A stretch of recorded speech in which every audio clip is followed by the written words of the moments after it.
Hi Taurus, this is Jav. Welcome po sa ating channel.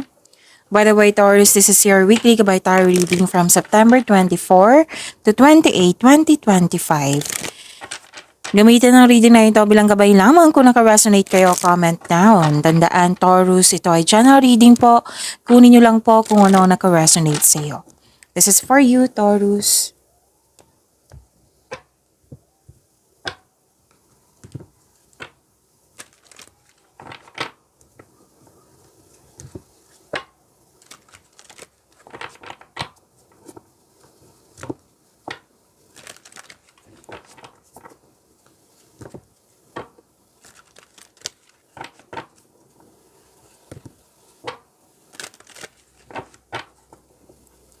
Para po ito sa iyo, Taurus, ngayong September 24, 2020. September 24 to 28, 2025.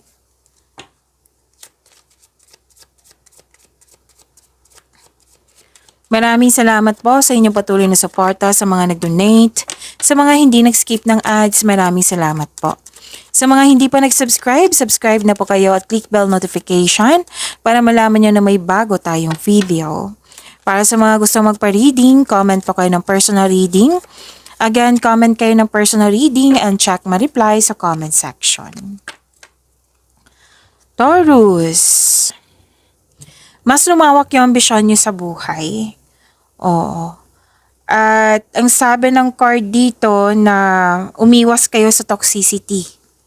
Huwag niyong hayaan na madistract kayo sa toxicity. Okay? And sabi ng card na magkakaroon kayo ng panahon sa inyong sarili. And may attraction dito, may romance, love is blooming.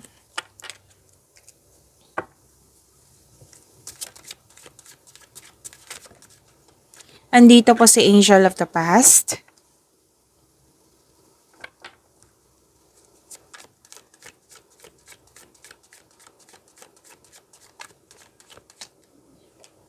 Andito rin po si Angel of Prophecy. Kung may napansin kayo na repeating message, yan po yung pinupush ng card sa inyo. Like for example, nanood kayo sa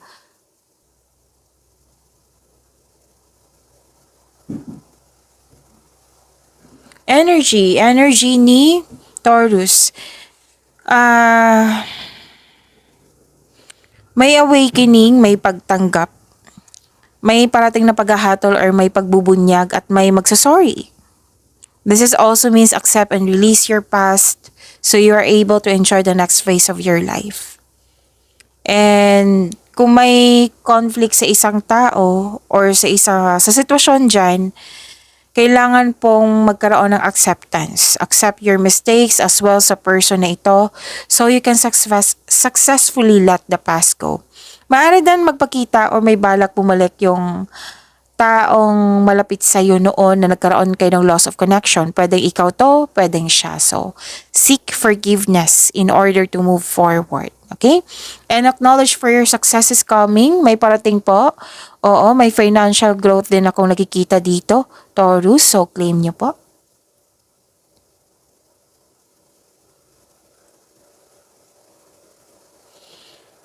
Okay, so may parating na pagsasakripisyo or pagsusuko, bagamat ihanda ang sarili kung karapat-dapat ba ito. Nag-iisip ka dito pero hindi gumagalaw, pero nabigay ka ng mahabang pasensya dito ha, kasi may pag-aantay. So this card asks you to try to invest your time wisely while you wait. Kailangan po magkaroon ng time for reflection. Okay, kung pwede po. May sabi dito na iniisip mo, worth it ba magstay kasi ilang years na? Kasi this is energy. Pwedeng sa personal life to. Pwedeng sa love life. Pwede din sa career and money. Okay?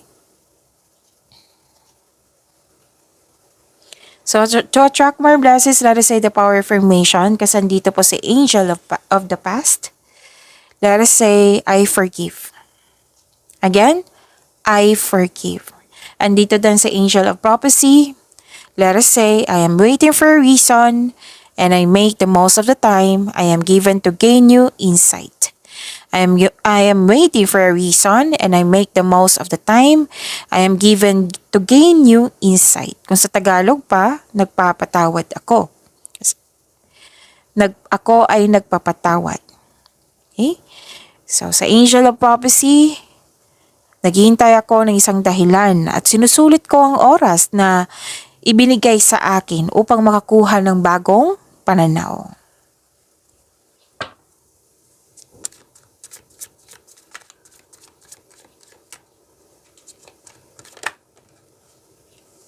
This is about your career and money, Taurus.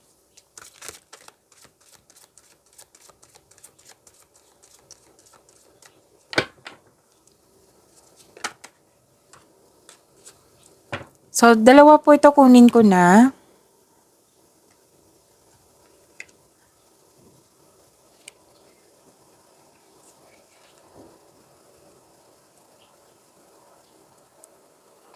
Sa career and money niyo po, may parating na opportunity. Your finances are improving also. So this is the second card na nagsabi dito na may financial growth.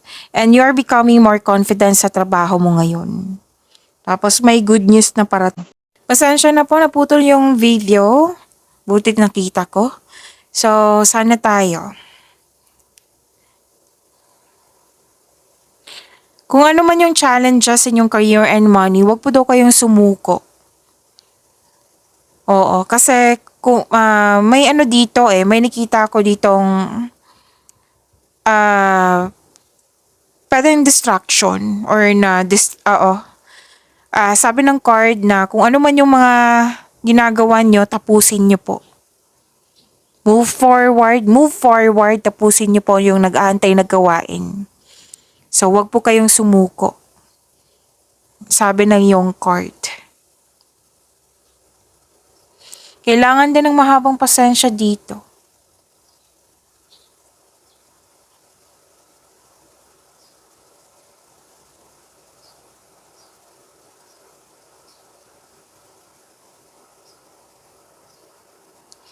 So, wealth and generosity po ito. Taas ng tagumpay sa pananalapi at katatagan ay nasa iyong kamay na.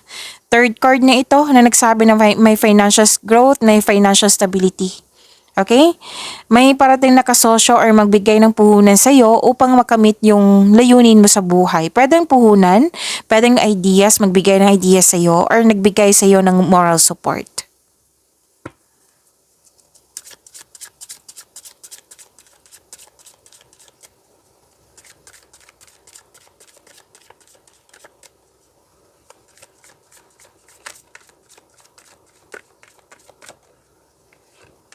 This is about your love life, self-love, partnership, and romance.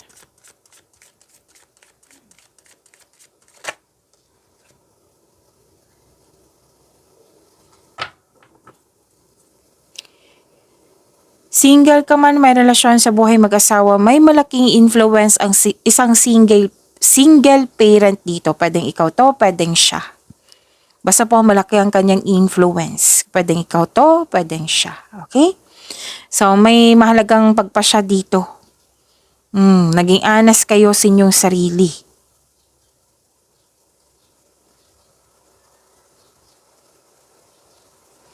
Nakita ko rin dito na nagkaroon po ng new beginnings and abundance.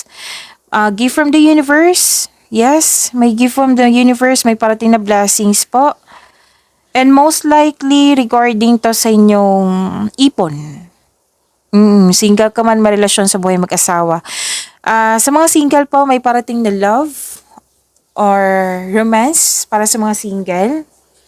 Para sa mga relasyon sa buhay mag-asawa, may ilang couple dito may plano mag-level up sa inyong relasyon. Pwedeng project to.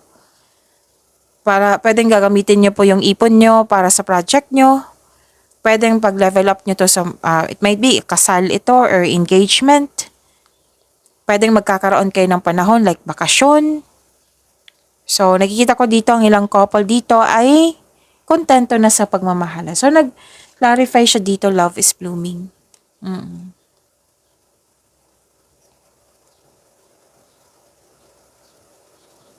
At sabi po dito na nagkaroon po ng okay. Kung may conflict, pag-usapan nyo po, bigyan ng panahon, pag-usapan. Okay? And be willing to move on from the past. You have to move forward. At may bagong pasok din sa relasyon dito. May promises, may nagkabalikan, may nagkasundo, may nagkabate. Oo. So yan po, pag-imani niyo po yung blessings na binigay sa inyo. Taurus, see you tomorrow. Maraming salamat po.